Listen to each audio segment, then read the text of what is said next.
2026లో NTPC job సాధించడం మీ టార్గెటా? అయితే మీకోసం ఈ వీడియో. అసలు ఎన్టీపీసీ అంటే ఏంటి, ఎగ్జామ్ ఎలా ఉంటుంది, శాలరీస్ ఎలా ఉంటాయి, సెలక్షన్ ప్రాసెస్ ఎలా ఉంటుంది, మొత్తం ఈ వీడియోలో తెలుసుకుందాం. Let's start the video.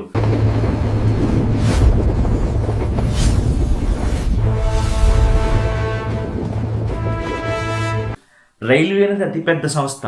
ఇందులో జాబ్ చేయాలని చాలా మంది కోరుకుంటారు. నేను కూడా కోరుకుంటాను అనుకోండి. రైల్వేలో 2 రకాల కేటగిరీ జాబ్స్ ఉన్నాయి మామ. ఒకటి టెక్నికల్, 2 నాన్ టెక్నికల్. టెక్నికల్ అంటే పైలట్లు, జూనియర్ ఇంజనీర్లు, సీనియర్ ఇంజనీర్లు వీళ్ళందరూ టెక్నికల్లోకి వస్తారు. నాన్ టెక్నికల్ అంటే goods guard, station master, commercial clerk, typist వీళ్ళందరూ నాన్ టెక్నికల్ వస్తారు. అసలు ఎన్టీపీసీ అంటే ఫుల్ ఫామ్ ఏంటంటే నాన్ టెక్నికల్ పాపులర్ కేటగిరీ అని అర్థం. ఓకే, దీనికి వచ్చేసి మనకి 2 రకాలు ఉంటాయి మామ. ఒకటి గ్రాడ్యుయేట్, 2 అండర్ గ్రాడ్యుయేట్. గ్రాడ్యుయేట్ అంటే డిగ్రీ అర్హత ఉన్నవాళ్ళు. వీళ్ళకి వచ్చేసి senior commercial clerk, ticket collector, station master, goods guard ఇలాంటి పోస్టులు వస్తాయి. అండర్ గ్రాడ్యుయేట్ అంటే 10+2 ఇంటర్ డిప్లొమా అర్హత ఉన్న వాళ్ళకి ఈ అండర్ గ్రాడ్యుయేట్. ఇందులో వచ్చేసి junior assistant, typist and commercial clerk, ticket collector ఇలాంటివి వస్తుంటాయి. ఓకే, మనకు ఆర్ఆర్బి రిలీజ్ చేసిన 2026 క్యాలెండర్ ప్రకారం ఈ సంవత్సరం అంటే 2026 సంవత్సరంలో ఆగస్టులో కానీ సెప్టెంబర్లో కానీ ఎన్టీపీసీ నోటిఫికేషన్ వచ్చే అవకాశం ఉంది. సో ఎన్టీపీసీ నోటిఫికేషన్ వచ్చిన తర్వాత ప్రిపేర్ అవ్వడం కన్నా ముందు నుంచి మనం ప్రిపేర్గా ఉంటే మంచిది.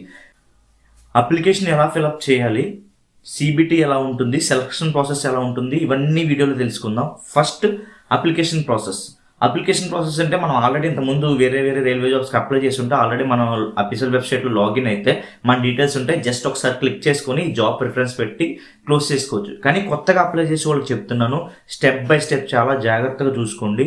ఒక్క లెటర్ మిస్ అయినా చాలా ప్రాబ్లం అవుద్ది.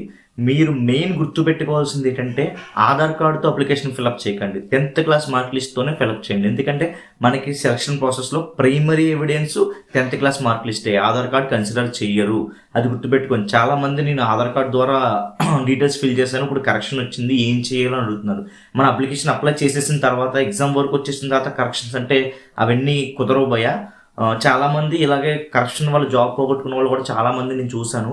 సో మీరు అప్లికేషన్ ఫిల్ చేసేటప్పుడే జాగ్రత్తగా స్టెప్ బై స్టెప్ ఏమీ కంగారు లేకుండా ఒక్క అక్షరం కూడా తప్పు పెట్టకుండా 10th క్లాస్ మార్క్స్ బేస్ చేసుకుని మీ పేరు, మీ ఫాదర్ పేరు, డేట్ ఆఫ్ బర్త్ ఇవన్నీ క్లియర్గా చూసుకొని అప్లై చేయండి.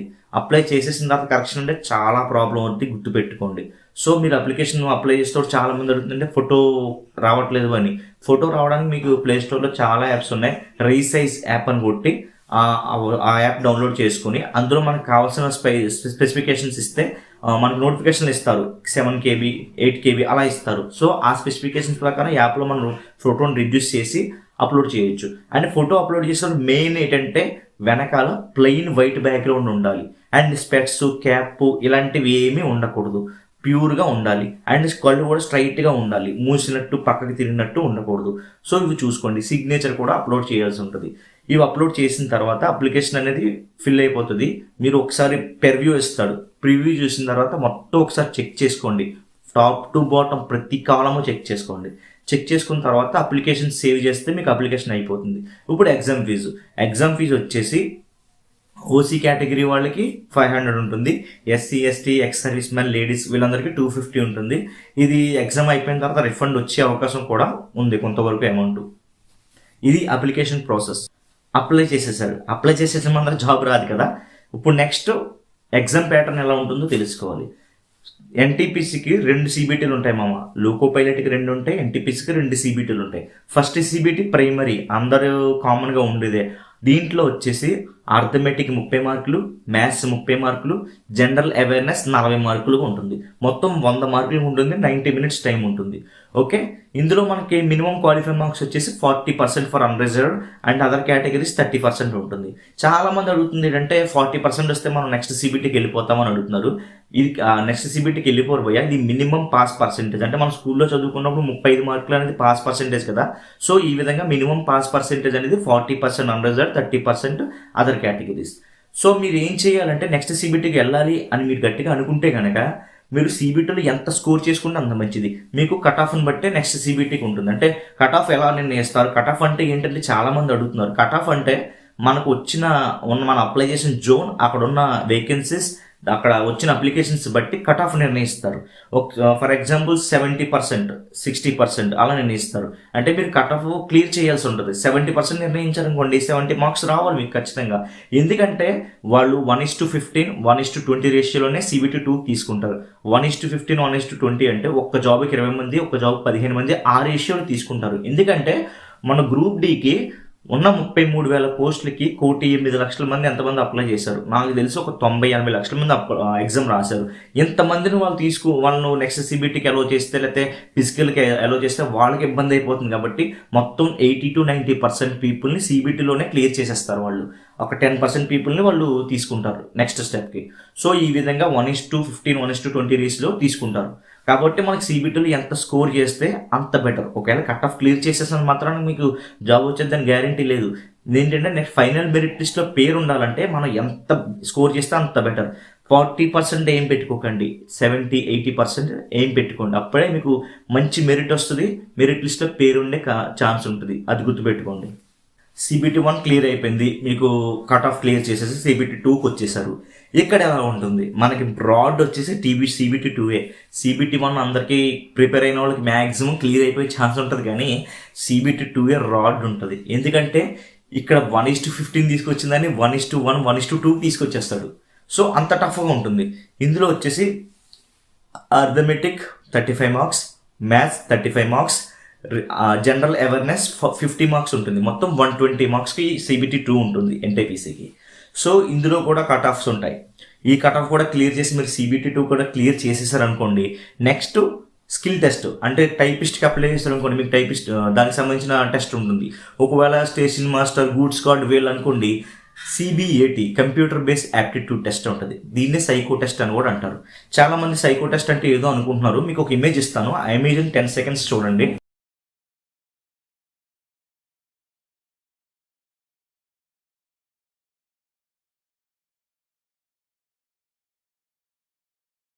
ఇప్పుడు ఈ ఇమేజ్లో ఎన్ని ట్రయాంగిల్స్ ఉన్నాయో చెప్పండి. కొంచెం కన్ఫ్యూజ్ అయ్యారు కదా. ఇలాగే ఉంటుంది కంప్యూటర్ బేస్డ్ యాప్టిట్యూడ్ టెస్ట్. దీన్ని సైకో టెస్ట్ అని ఎందుకంటారంటే ఇందుకే క్వశ్చన్స్ ఈ విధంగా ఉంటాయి. సో CBAT కూడా ఉంటుంది, CBAT కూడా స్కోర్ చేయాల్సి ఉంటుంది. ఇది కూడా క్లియర్ అయిపోయిన తర్వాత మెడికల్ వచ్చేసి కొంచెం పర్లేదు, స్టాండర్డ్ B1, A2 అలా వచ్చినా పర్లేదు. ఒక లోకో పైలట్కి మాత్రమే A1 స్టాండర్డ్ రావాల్సి ఉంటుంది, మిగతా అన్ని పర్లేదు, మేనేజబుల్.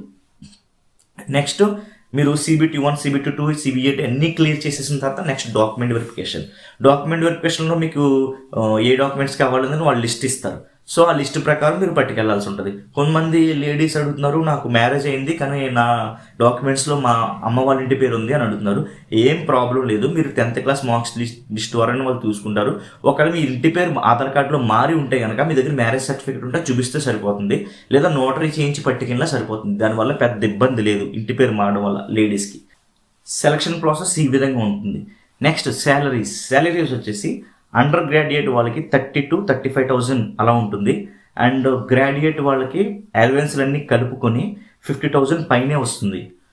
CBTలు అన్నీ క్లియర్ చేసేసి మీ డాక్యుమెంట్ వెరిఫికేషన్ అన్నీ క్లియర్ చేసి నెక్స్ట్ మెరిట్ లిస్ట్ కోసం వెయిట్ చేస్తున్నారు. మెరిట్ లిస్ట్లో మీ పేరు ఉంది, ఓకే, మీకు జాబ్ వచ్చేసింది.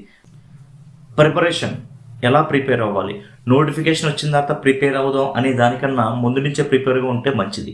సో ప్రిపరేషన్ కోసం ఎలా చేయాలంటే మ్యాక్సిమం మీరు ఏం చేయాలంటే లాస్ట్ 5-6 ఇయర్స్ మాక్ టెస్టులు తీసుకోండి, లేదా అడిగిన క్వశ్చన్ పేపర్లు తీసుకొని వాటిని స్టడీ చేయండి. దాని ద్వారా మీకు ఒక ఐడియా వస్తుంది, ప్యాటర్న్ ఎలా ఉంటుంది, ఎలా అడుగుతున్నాడు అని చెప్పేసి మీకు ఒక ఐడియా వస్తుంది.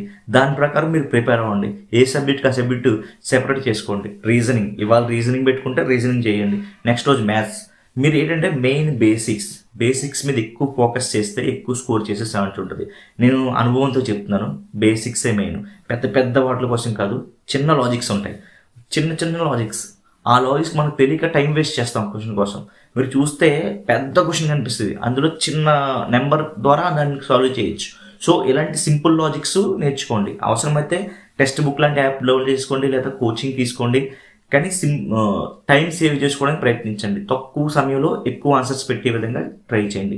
నెగిటివ్ మార్కింగ్ కూడా ఉంటుంది 1/3. 3 క్వశ్చన్ రాంగ్ ఆన్సర్స్కి 1 మార్కు పోతుంది, అది కూడా జాగ్రత్తగా చూసుకోండి. నేనిచ్చే సలహా ఏంటంటే జనరల్ అవేర్నెస్, జనరల్ నాలెడ్జ్ కోసం అప్ టు డేట్ ఈ రోజు ఈ గంట వరకు జరిగిందని కూడా మీరు అప్డేట్ చేసుకోండి. ఎందుకంటే నేను గ్రూప్ డి ఎగ్జామ్ 2025 డిసెంబర్ 3వ తారీఖు రాశాను. కానీ నన్ను అడిగిన క్వశ్చన్ 2025 ఆగస్టులోనూ సెప్టెంబర్లోనూ జరిగిన ఈవెంట్ గురించి అడిగాడు. అంటే జస్ట్ 2-3 months ముందు జరిగిన ఈవెంట్ కూడా ఆ రోజు ఎగ్జామ్లో అడిగాడు నన్ను. సో మీరు అప్ టు డేట్ ఉండండి. న్యూస్ పేపర్స్ ఫాలో అవ్వండి, లేదా న్యూస్ ఛానల్స్ చూడండి, లేదా మన బోల్డ్ యాప్స్ ఉన్నాయి. ఈ యాప్స్ ద్వారా న్యూస్ ప్రపంచంలో ఏం జరుగుతుంది, ఎక్కడ ఏం జరుగుతుంది, దీనికి ఎవరు అధ్యక్షులు, రిజర్వ్ బ్యాంక్ అధ్యక్షులు ఎవరు, ఇలాంటివన్నీ కూడా మీరు అనలైజ్ చేసుకోండి. మీరు గుర్తుపెట్టుకోండి, ఇది ఇలాంటివి మెయిన్. మనం ఎక్కువ స్కోర్ చేయగలిగింది జనరల్ నాలెడ్జ్లోనే. రీజనింగ్ ఆటోమేటిక్ అనేది మన ప్రిపరేషన్ బట్టి ఉండొచ్చేమో, కానీ ఎక్కువ మనం స్కోర్ చేయగలిగింది, కాన్ఫిడెంట్గా స్కోర్ చేయగలిగింది జనరల్ నాలెడ్జ్లోనే. సో దీని మీద ఎక్కువ ఫోకస్ పెట్టండి. ఓకే. చాలామంది అడుగుతున్నారు మీరు రైల్వే జాబ్ చేస్తారని. కాదు, నేను కూడా ఆస్పిరెంట్నే, చాలా అటెంప్ట్ చేశాను. ఆ ఎక్స్పీరియన్స్తో నాకున్న అనుభవాన్ని మీకు చెప్పాలని, ఒకవేళ నేను చెప్పే టిప్స్ అయినా మీకు ఉపయోగపడతాయని చెప్పేసి ఈ వీడియోస్ చేస్తున్నాను. అండ్ నేను కూడా మీకు ఏవైతే చెప్తున్నా అది కూడా నేను ట్రై చేస్తున్నాను. నేను కూడా ఆల్రెడీ ప్రిపరేషన్లో ఉన్నాను. అండ్ కొత్తగా final year, diploma final year, BTech final year, degree final ఇయర్లో ఉన్న వాళ్ళు అప్లై చేయవచ్చు అంటే ఖచ్చితంగా అప్లై చేయొచ్చు. మీరు ఈ ఎగ్జామ్ అప్లికేషన్ పెట్టి ఎగ్జామ్ కంప్లీట్ అయ్యేసరికి మీ కోర్స్ కంప్లీట్ అయిపోతుంది. సో మీరు అప్లై చేయండి. అప్లై చేసేస్తే సరిపోదు, ప్రిపరేషన్ ఉండాలి. ఇప్పటి నుంచే స్టార్ట్ చేయండి. చదువుకుని కాలేజ్ రోజుల నుంచే మీరు స్కిల్స్ని డెవలప్ చేసుకోండి. ప్రతిదీ రీజనింగ్, ఆర్థమెటిక్, ప్రతిదీ ఈ వేరును ఆలోచించండి. ఎప్పుడు స్టూడెంట్ మైండ్ సెట్ ఎలా ఉండాలంటే, ఒక లెక్చరర్ ఇలా చెప్పారు అంటే అలా ఎందుకు జరగాలి, ఇలా ఎందుకు జరగకూడదని ఆలోచన రావాలి. ఆలోచన వచ్చినప్పుడు మీకు ఆ ప్రాసెస్ అర్థమైనట్టు, అది మీకు క్లియర్ కట్గా వచ్చినట్టు అర్థమవుతుంది. చెప్పింది గొర్రెల్లా ఫాలో అయిపోయి బట్టి పట్టేసి రావద్దు. సబ్జెక్ట్ నేర్చుకోండి. ఎందుకంటే సబ్జెక్ట్ నేర్చుకున్న వాళ్ళు ఎప్పటికైనా రాణిస్తారు. ఇప్పుడు ఈ ఏసీ ఉంది, ఈ ఏసీ స్విచ్ చేస్తే ఎలా పనిచేస్తుంది అని తెలుసుకోవాలి. స్విచ్ నొక్కితే లోపల మిషన్ ఉంటుంది, అది పనిచేస్తుంది. ఎలా పనిచేస్తుంది, లోపల ఒక కంప్రెసర్ ఉంటుంది, ఎగ్జాస్ట్ ఫ్యాన్ ఉంటుంది, లోపల ఇవన్నీ సర్క్యూట్స్ ఉంటాయి, లిక్విడ్ సర్క్యులేట్ అవుతుంది, దాని ద్వారా కూలింగ్ వస్తుంది. ఇలాంటి సబ్జెక్ట్ నేర్చుకోవాల్సి ఉంటుంది. ఎలక్ట్రికల్ స్విచ్ చేయగానే కరెంట్ ఎలా పాస్ అవుతుంది, అసలు కరెంట్ ఎలా వస్తుంది, ఇవన్నీ మీరు అబ్జర్వ్ చేయాలి. ఏదో చేయక్కర్లేదు, మన చుట్టూ ఉన్న అబ్జర్వ్ చేస్తే చాలు. మనం నడిపే బైక్ ఎలా పనిచేస్తుంది, ఇవన్నీ ప్రతిదీ సైన్సే. ఫిజిక్స్ లేనిది ప్రపంచం లేదు. సో మీరు ఇన్ని జాగ్రత్తగా నేర్చుకోండి. All the best for who applying for RRB jobs. And వేరే జాబ్స్ గురించి కూడా ఇంకా వీడియో చేస్తాను. ఈ వీడియో మీకు నచ్చితే లైక్ చేయండి, షేర్ చేయండి, ఛానల్ సబ్స్క్రైబ్ చేయండి. Thank you for watching. This is Akhil Senapati signing of. జై హింద్.